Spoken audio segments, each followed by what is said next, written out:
तपती भट्टी में तांबे को आकार देते कारीगर, हथौड़े की ठनक से गूंजती अल्मोड़ा की गलियां और तांबे की गागर को हर घर तक पहुंचाते हुनरमंद। कभी उत्तराखंड ही नहीं बल्कि देश भर में पहाड़ की ताम्र शिल्प का डंका बजता था, लेकिन आज इस प्राचीन कला को जैसे किसी की नजर लग गई है। ये बाजार सिमट कर रह गया है, कारीगर कम हो रहे हैं और साथ में लुप्त हो रही है प्राचीन कला। नमस्कार, मैं हूं सपना पांडे और आप देख रहे हैं देवभूमि डायलॉग। अल्मोड़ा का टमटा बाजार कभी ताम्र शिल्प के कारीगरों से गुलजार रहा करता था।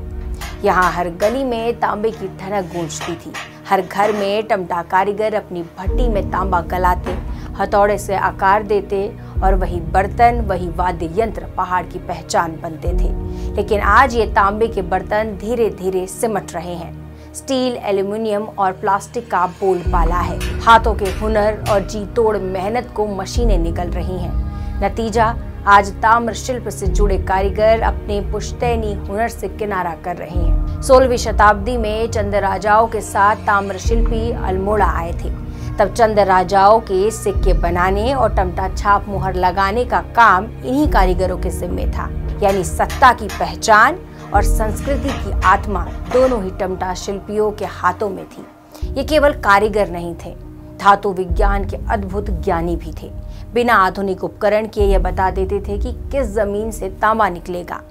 खनन से निकलते हुए पत्थर से शुद्ध तांबा निकालकर वे गागर, कलश, रणसिंघा, तुतरी तक गढ़ देते थे। विवाह में दी जाने वाली तांबे की गागर तो शुभता का प्रतीक बन चुकी थी। लेकिन 18वीं सदी में अंग्रेज आए और पारंपरिक शिल्पों पर काला साया सा छा गया। ब्रिटिश शासन ने स्थानीय खदानें बंद कर दी और इंग्लैंड का तांबा थोप दिया।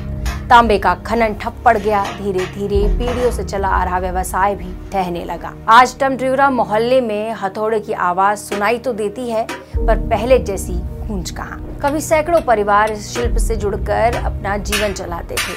अब सिर्फ गिने चुने ही घर बचे हैं। बाजार खत्म हो गया है। सरकारी सहयोग फाइलों तक ही सीमित है और कारीगरों की आंखों में सवाल है, जब खरीदार ही नहीं तो हम यह कला किसके लिए जिंदा रखें। फिर भी उम्मीद बाकी है, क्योंकि कुछ युवा अब लौट रहे हैं इस पुश्तैनी कला की ओर। वे इसे आधुनिक बाजार से जोड़ने की कोशिश कर रहे हैं। ऑनलाइन प्लेटफॉर्म, हस्तशिल्प मेले और डिजाइन में नए प्रयोग हो रहे हैं।